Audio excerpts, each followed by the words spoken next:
aula tem?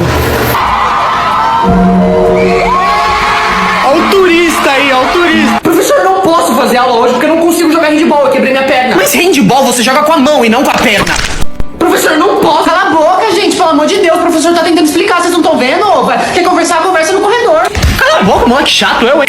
Que é isso? Gente, tá parecendo uma fatura. Sério? Quando falta 5 horas pra acabar a aula? Ah, ela passou, não. Ela passou. Ó, me desenha aí, na moral. Tu quer que eu te desenho? Tá. A lápis é R$10. Pode ser com caneta? Quer caneta? Tá. Então fica 350, pode parcelar 2 vezes. Mano, você desenha muito. Então, como eu tava... Quem que foi que fez isso? Quem? Lucas. Cavalo. Que barulho é esse? Gente, que...